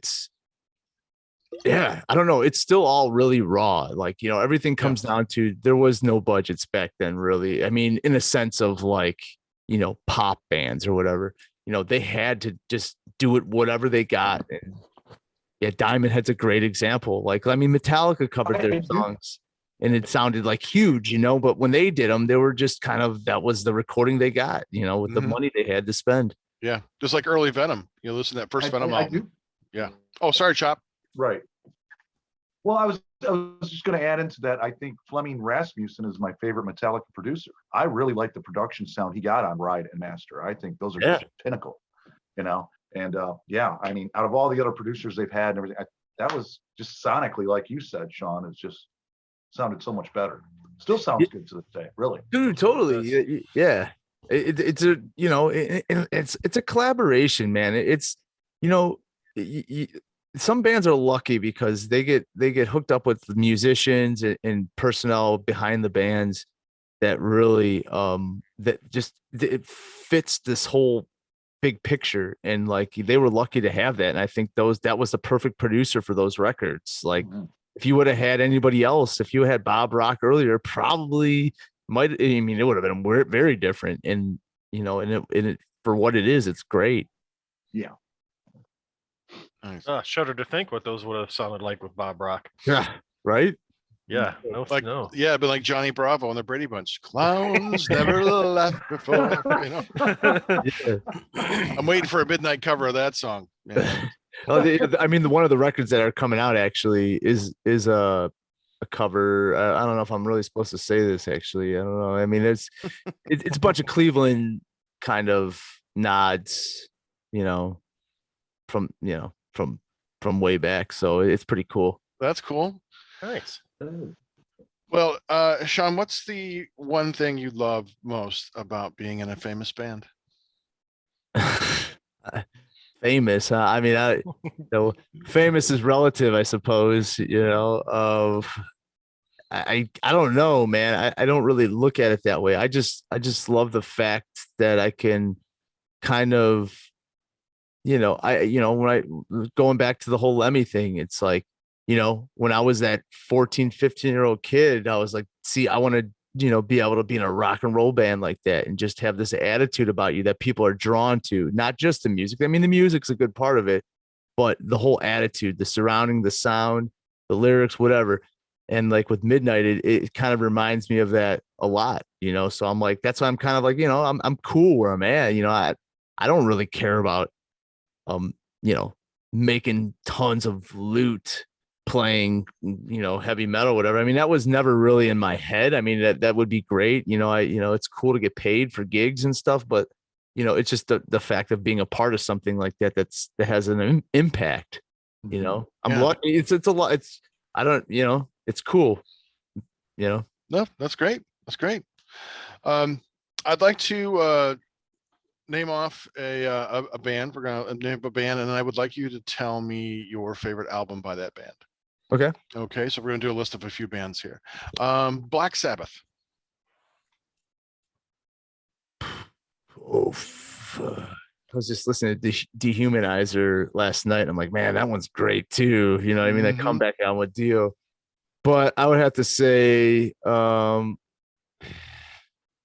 some reason, I'm always drawn to Sabotage because that was one of the first ones I heard because I got that one from a buddy. And, Symptoms of the Universe, that song was like, oh man, that the riff was so heavy for its time, and so I'm gonna go with that, even though it's probably song wise not my favorite, but it just impact wise is so. Yeah, that's cool. Judas Priest.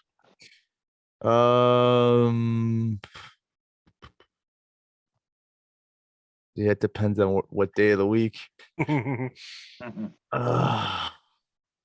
Let's see, either Screaming for Vengeance or oh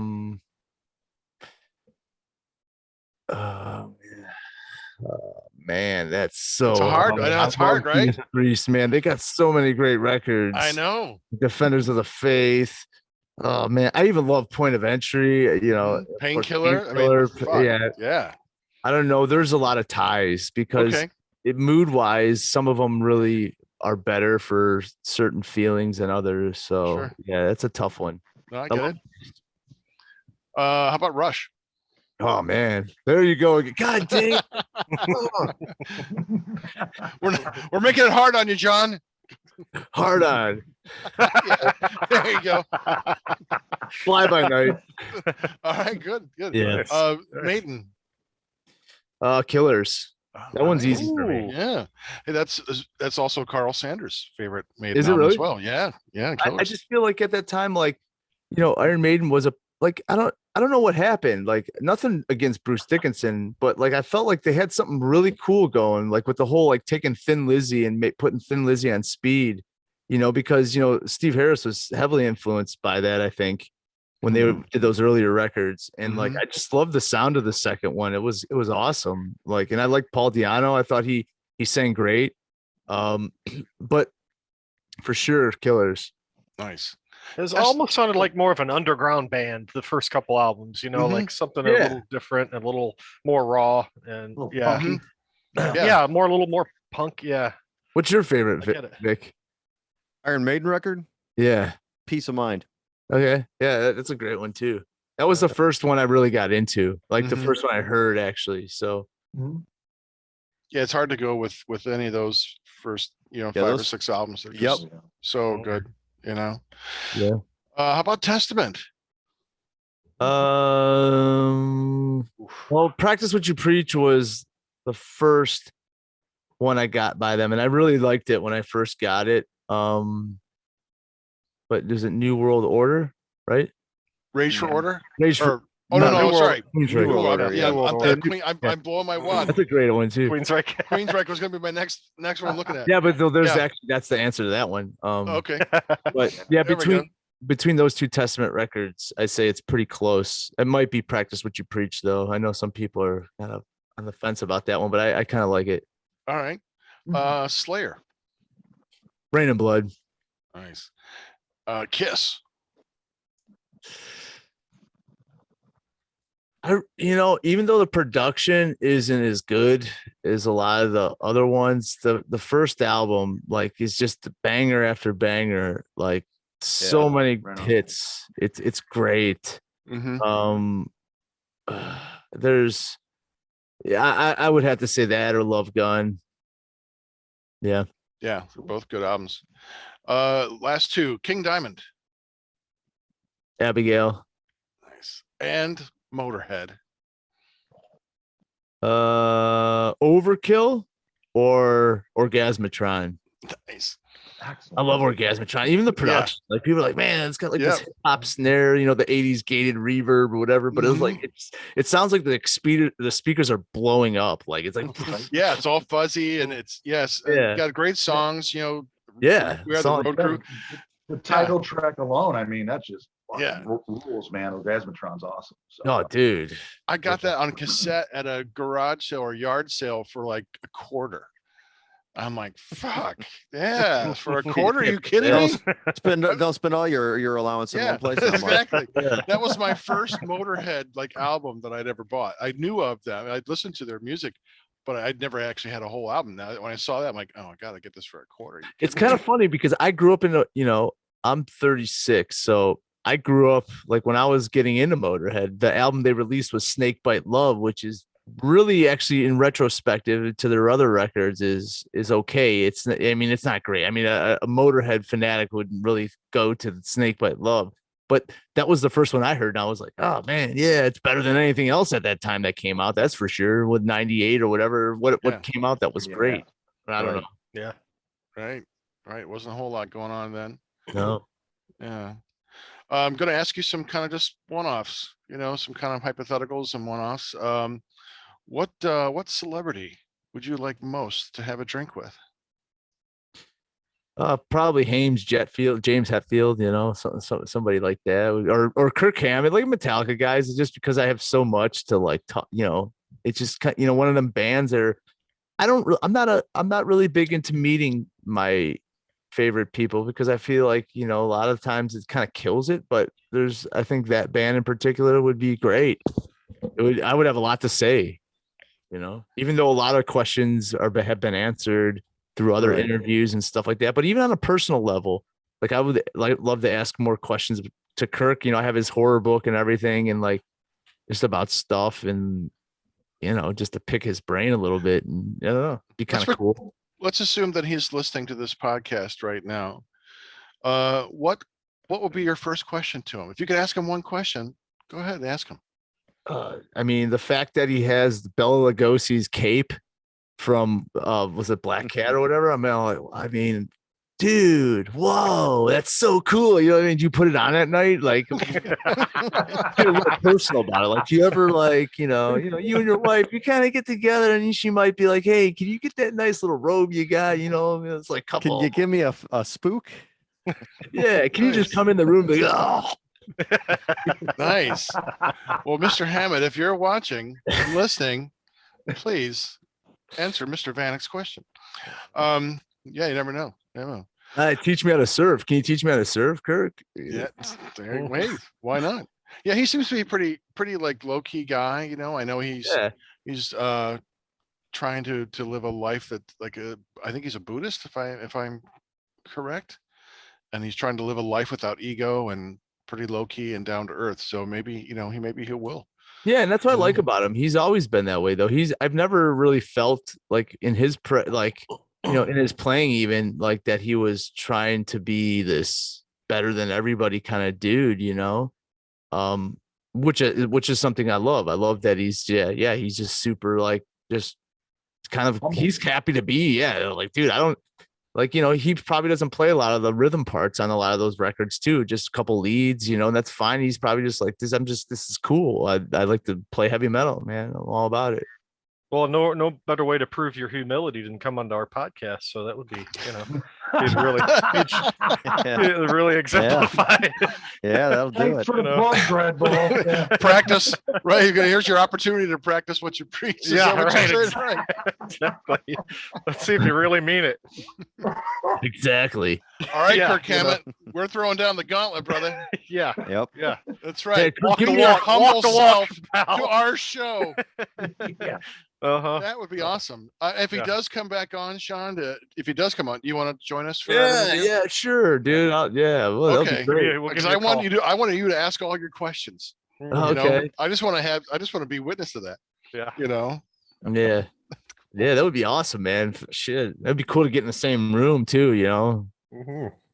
All right. We'll see what we can do. We have a lot of power in this show. You know, you got a lot of reach here. We got a lot of reach. reach, baby. Well, our super savant See if we can- Wildcard has the Pull Yeah, some I'm strings sorry. here. I don't know anybody in Metallica, guys. Sorry to let you down. Oh, I'm trying to like get closer and closer every day. I know people who know him really well, and this kind of I'm just like, oh man, just get me there. Get me there. Just keep climbing. Keep So climbing. close. I can tap him on the shoulder almost, but there's still a glass in front of it. yeah. Nice. What one creative endeavor are you most proud of? Aside from music, It could be anything creative. Could be music, could be non-music.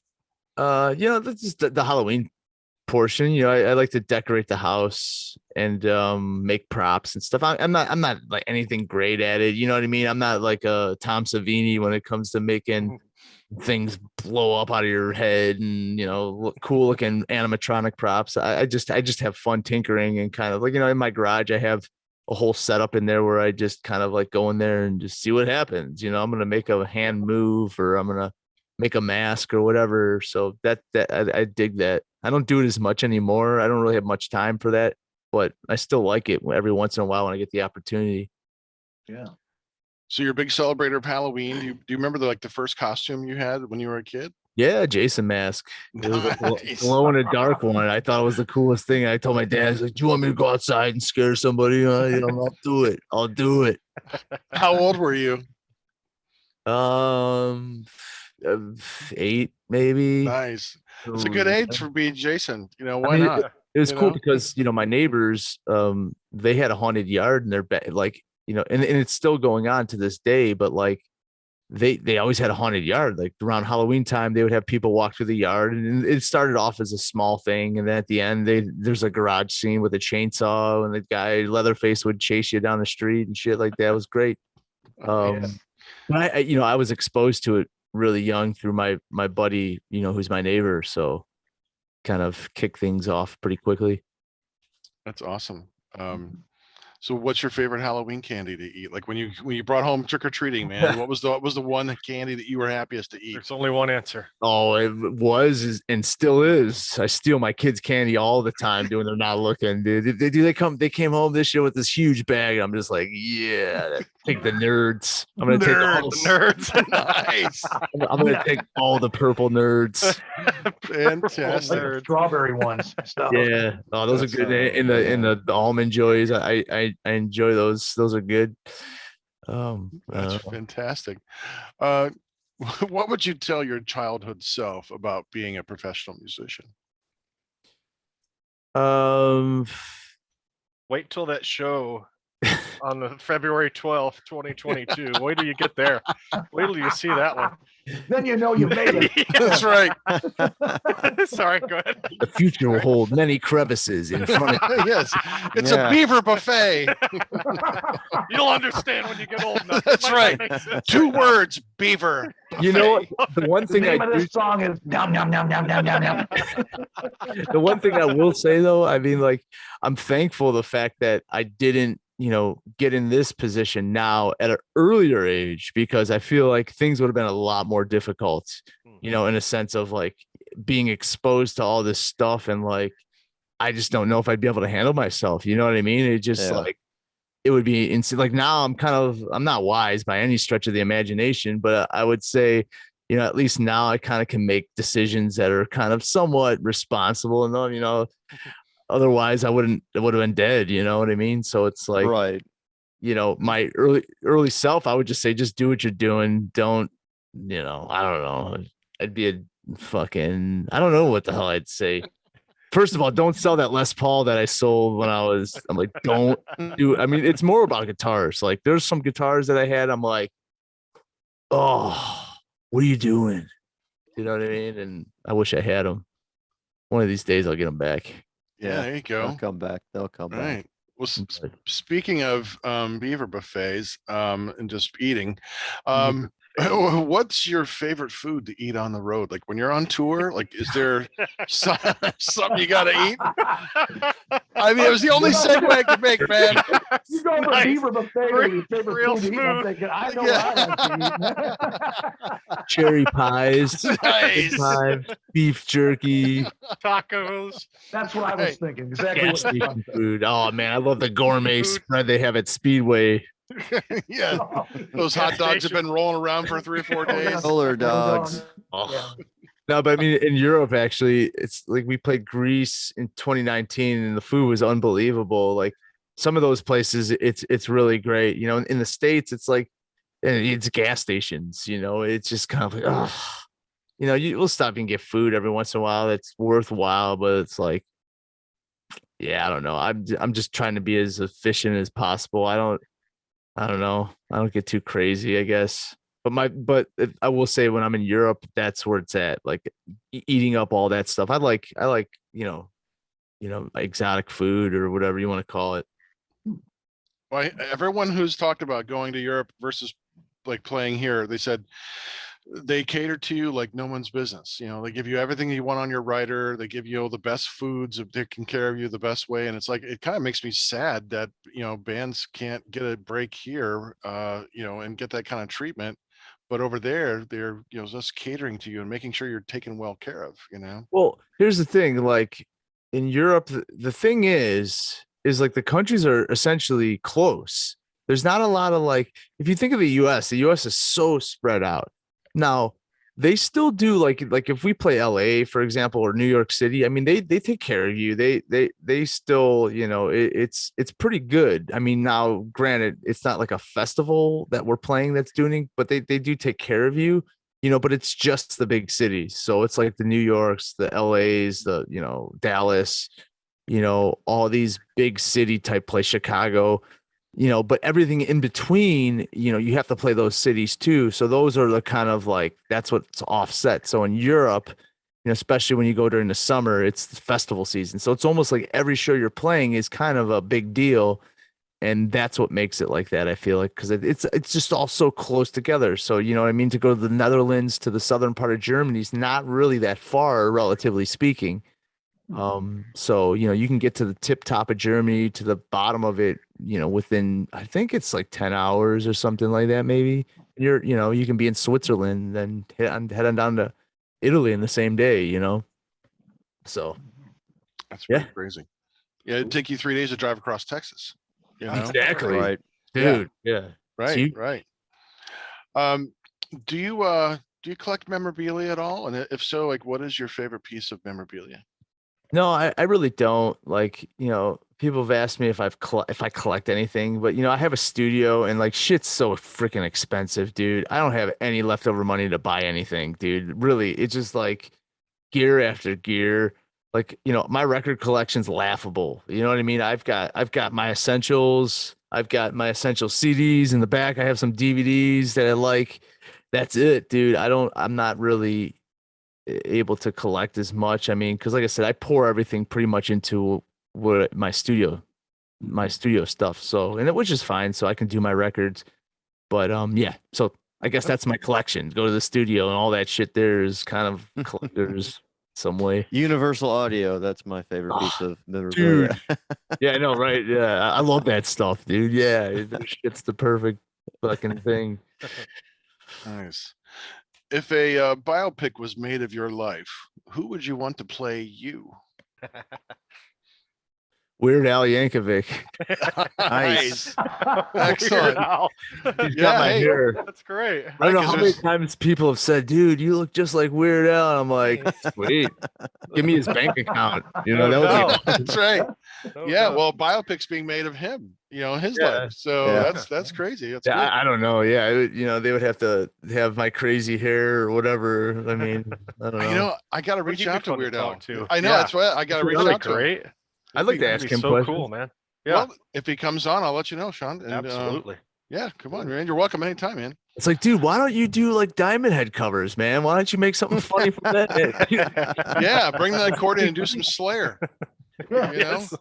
Yeah, I was in a band called Charlotte's Web, and we played with a band called Rotten Excuse, and the bass player was she could play accordion as well, and they used to cover South of Heaven with her playing the accordion in that beginning part, and Oh, really? oh god, it Nice. sounded so great, in That's the awesome. beginning. It was like, oh, that's just fucking awesome. So yeah, Weird Al, you can do some Slayer, that'd be awesome. Yeah. All I'd be right. all about it. Hey, who's your favorite cartoon character? Phew. Man. I love Scooby Doo. Scooby Doo is a great show. All those guys are sweet. You ever want to know like what a Scooby snack is? I always wanted like, Oh, what you the hell always- does that you- taste I know like? what a Scooby snack is. you know what him and Shaggy are up to. Yeah, I know, Jinkies. I know what you guys are doing. I know what you're doing. You can't get me Zoinks. with that Hey, one. Scoob, I've always got the munchies, man. like, hey man, Like, wow, who's got the Scoob. weed? That's a good one. It's the perfect show. It's like, because now that the watching it too, when like my kids are watching, I'm like, yeah, see, it's still great. It is, man. Yes. That's Yeah. good. All right, I'm going to do this thing called Blast Beats. Real simple, short questions. You don't have time to think. You just got to answer real quick. All right, Blast Beats. Hot dog or hamburger? Hamburger, Ketchup or mustard? ketchup, Favorite pizza topping? pepperoni, Pen or pencil? pencil, Paperback or Kindle? paperback, Netflix, Prime, Hulu, or Disney? Netflix. Movie theater or streaming? Movie theater. PC or Apple? Ooh, now Apple. Favorite holiday Halloween. and your favorite ice cream flavor? Is Neapolitan's is that like a Yeah, That's it's a like nice flavor. chocolate, vanilla, and strawberry. yeah, I mean, it's got a little bit of this, that. It's got some pink in the middle. Yeah, it's One in the pink and two in the stink, or two in the pink and one in the stink. You could literally do one that. in the white, one in the Well, you pink, can and one totally in the do that. stink. Yeah. I'm gonna do a video, man. It's the crab. So are you watching anything good on streaming services like Netflix or Yeah. Prime? What are you watching? I think you should leave. Oh yeah, slop them up. Yeah, dude, it's so good, man. Give me that. Give me that. It is Like, good, He man. wants to eat the other dude's food, and he's like, "Okay, do you want a bite of my burger?" He's like, "Yeah, I should have got that." Oh, dude, dude, I mean, man, it's killing me, man. That show, I love it. It's so It is stupid. good. It's retarded. I mean, it's dumb. It's the dumbest humor ever, but that's why I'm It is laughing. good. It is really good.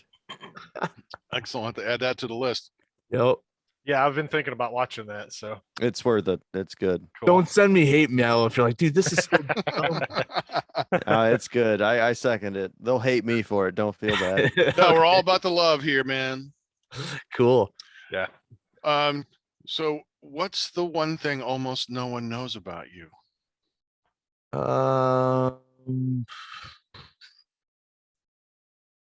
I don't know. I mean, I'm pretty open about most of the stuff. I don't know. I mean, I'm sensitive. I'm super sensitive, dude. I don't watch like movies like The Notebook. I'll cry. I'll cry my freaking brains off. I mean, that's why I have to watch like horror movies, like campy stuff, because it's funny. It makes you feel good, but it's like as soon as things start getting dramatic, dude, forget about it. I'll walk out. I'm like, fuck this shit, dude. It's too heavy for Nice. me. Nice. I can relate to Excellent. that. Yeah. Yeah. It don't take much to tear me up. So. Yeah, dude. Yeah, seriously. I mean, I'm Bunch watching of cartoons. Like, softies man, I'm over here. crying, dude. Why am I crying, man? Scooby Doo didn't get his treats, dude. I was crying watching the Repair Shop the other day. You see that new show? Well, I don't think it's a new show. It's a British TV show. They just run this little repair shop out in the British countryside. It's got this narrator, sounds like David Attenborough, and they just repair like antiques for people. Oh, really? Yeah, and everybody's And got that these made you real cry? sentimental, but everybody's got these real sentimental attachments to these things. Oh, So yeah. they come in and everything's been restored, and they start crying. Me and my wife are watching it, and we're going, "Oh my god, that's so sad." Yeah. So yeah, that's I hear you there. Dude, it's wild No how doubt it about it. works, man. Yeah, I can Mhm. cry about the stupidest little thing, It's, It'll get worse the older you get too. Yeah, Well, man, I guess tell we're you gonna that. change the name of the show to Heavy Metal Pussies. That's what we're gonna do.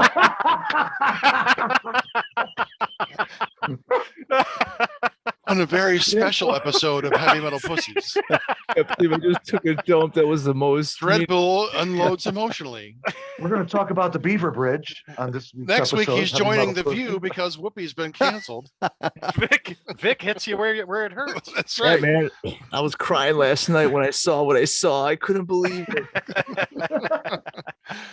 Those Girl Scouts are selling their cookies. God bless them. Oh, that reminds me of that funny scene from Deuce Bigelow where he's watching porno in the background and like the girl with the Girl Scout cookies comes to the door and knocks on the and then she's like, "Would you like to buy cookies?" In the background here, "Why don't you lick my asshole?" I don't know, dude. It just reminded me of that. Yeah, dude. Oh goodness. So what are your big plans for 2022? I know you said you got albums coming out for the next couple of years, but like, what are your plans like for other bands? You got other Vanik projects, you got Vandallus. What do you have going on for this coming year? Yeah, I mean, just to get back into playing shows again. So yeah, we got a lot of stuff booked. We got this US tour coming up in March, kicking off March 7th for 3.5 weeks. And then we're supposed to have 2 European tours. I think it's 2, or is it maybe like one and then kind of a couple festivals, and then another US tour after that again. So that, and then with the Vanik stuff, I've just been kind of like, I have all these songs, and like the pace that I do things, it's just kind of like, with so much stuff going on, like my time is limited to knock things out. So I've written like a bunch of stuff, and like I actually have, down here in my basement, I've been recording stuff down here, and I'm just gonna try to like, put out singles every month or so for the Vanik stuff, and just kind of keep it going. I don't know, what I'm gonna have time to do in the next year or so. I would like to do more. I just still want to do it. I still want to like have music going, just because like that kind of stuff is fun. I love writing Vanik music. Will But those be coming out like on Bandcamp? yeah. I'll do that in like all the streaming services. Like I'll Nice. release it through with all the streaming services, you'll be able to get it and listen to it. Cool. But yeah, so doing that, and then maybe at the towards Halloween time, I'm gonna put everything that that came out every month starting this past December on a CD. So everything will be, it's not going to be like really essentially like an album, because the songs were written kind of It's like a compilation. Yeah, compilation. Yeah, more right. or So that's less. Yeah, cool. I mean, regard. yeah, I mean, the albums, it's kind of funny nowadays, and like the whole vinyl thing too. It's like vinyl takes freaking years now. It's like, I'm not gonna do that. I'm not gonna wait. I'm not gonna make people wait for pre-orders for records. Really, I thought about it, and I'm like, nah, I don't know. Who cares? At some point in time, I'll put it out. I just want to get music out there. People can listen to music so easy, dude. Records great. I listen to records, but you know what, dude? If I want to hear a song, I'm gonna hear the song. I don't care. Whether it be cassette play, my cassettes or CDs or records or even digital, Right. whatever. Yeah, you So- can look stuff up on YouTube that you couldn't get otherwise. Yeah, You yeah. know, so it's all those services are available. You know, it's kind Yeah. of nice to learn and listen to bands that, you know, a lot of bands that I had never heard or got suggestions like, check these guys out. I'm like, oh, okay, cool. You know, There's a so lot of great stuff too. Yeah, and every day finding out about a lot of cool bands, you know, and it's great. I mean, I embrace it for that. You know, Bandcamp's awesome. I love Bandcamp. Like it's a cool platform because it makes it feel like it's real. You know what I mean? It's like everything's there. You know, discography, there's merchandise, and it's Yeah. easy for fans to access. You know, so it's and you're making it affordable for them too. You know, Yeah. 99 cents or $3.99 for this record or whatever. You know, and download. It's just it's like a merch table, dude. It's Sure. super street. It's super, you know, if the digital world had like a concert thing kind of vibe, it would be that. I mean, no, I like it. cool. Are you going to be doing any shows in the local area, the Cleveland area, with any of the bands going on this year? Yeah, we're doing well, Midnight, I know later on in the year we got some stuff coming through here. Other than that, I've been wanting to do like at our studio, we have, you know, to get like a show there, just kind of intimate, just invite only kind of, you know what I mean? Like a lot of close fans or people who've, you know, we like with Midnight, especially, we have people who like travel all the time to come see us. And I'm always like, man, dude, thanks. You know, Yeah. I mean, I appreciate you spending hundreds of dollars to see, you know, the gig, you know, and getting a hotel room and all that. So it would be awesome to kind of do a show, you know, for people like that and stuff, but to have it intimate in the studio where the records are done and everything like that. So, and so that's kind of what I want to do. We'll do that just like all the bands that are involved. You know, we have Mhm. the VANIK, Vandallus, Midnight or Nunslaughter or whoever, you know, we're kind of we all have bands and stuff. So Oh yeah. That'd be Yeah. awesome. That'd be would be awesome. sweet. Yeah. I don't think that the tour that's coming up in March, there's no Cleveland date, unfortunately. So yeah. Well, you know, later on, like, let us know when you're going to come in the area. I'm sure Vic will know as well. It'd be cool if we could, you know, if we're able to come out and support you, we'd like to be able to do that, you know. Talk. Sweet. Yeah. Yeah, definitely. I mean, Dreadbull and I will roll around on the stage together. We'll get naked and yeah, roll around, dude. just Yeah. urinate all over us, and we'll be like, yeah, Wow, human how did I toilet. get volunteered for that? Yeah, you're into that, Dreadbull. I'm just want to pay you back, you know. Well, Yeah. Pride Fluids is a coming. repair shop, so does it surprise you? Come I on. just get threw out up of on you. I didn't Hey, urinate. hey, man, you know, it's rock and roll. Dude. Whatever happens, happens. You know, See, here. Right on, brother. See, it's gotta That's be. right. See, it's gotta be spontaneous. I though. could always turn around and look the other way. It's all good, dude. Right. yeah, you can just turn around, like drop your pants and just take a dump on it. That'd be awesome. Yeah, Someone would notice Totally. big brown Rock and beaver in front of roll. your face like last Yeah, night. Cleveland Steam Yeah. Rock. that's Dude, right. there's Yeah, nothing more metal than who's that. gonna man. toss this salad now? Right? Exactly. Oh god. Oh man, rock and roll Oh. around in it. that's right. Guys, do we have any more questions for Sean? No, No. I'm good. Thank you. Sean, thank you so much, man, for taking the time to hang out with us tonight. Yeah, It's been thanks. great fun, and I hope you've had a good time with us. Oh, dude, this was a blast. Dude, thanks for having me. I had a great time, dude. This is awesome. Oh, Sweet, great, anytime. great. Anytime. Cool. Well, would it be too much to ask if you could do a bumper for us? You know, so Sure. Sean Banik, many of all the bands you're in, just saying you're watching and listening to heavy metal horror. You're listening to Heavy Metal Horror. This is VANIK of VANIK and Midnight and Vandallus and many others. See you soon. And that was real good. That was nice. I Thanks, liked man. that one. I like That how was I great. sound with this mic, so I'm always Yeah. Dude, it's radio voice. Yeah, I was like a Nice. radio guy, like, hey, Oh, no. for your incontinence needs, you know, I was like, yeah, doing a radio program, like, wow, bring out the old super sexy voice. That's dude, nice. The movie guy voice. Yeah. Yeah. The movie In the you've never world. wanted to see, but you're going to anyway. In a It'll make- world where two girls roll out round on stage naked.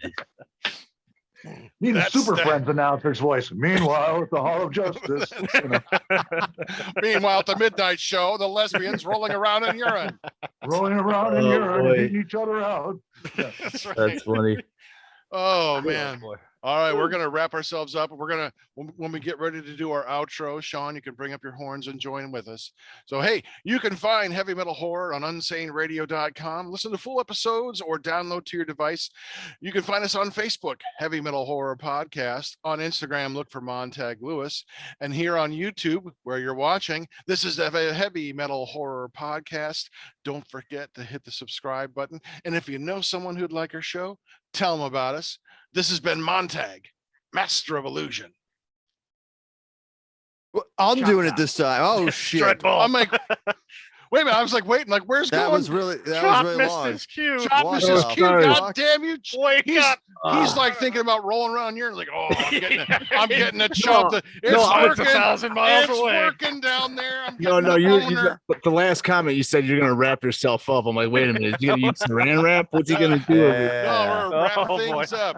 No, not wrapping. We're Everybody's wrapping mind things is in the up. gutter. All right, here we go. So this has been Montag, Master of Illusion. Chop top. Dreadbull. Wildcard.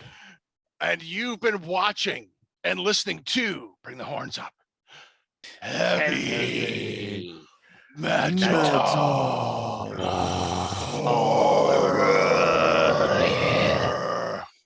Pussies.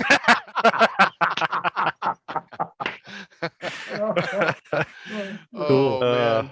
This is Doug Helvering, and you have been listening to Heavy Metal Horror, the best podcast that you've never heard before.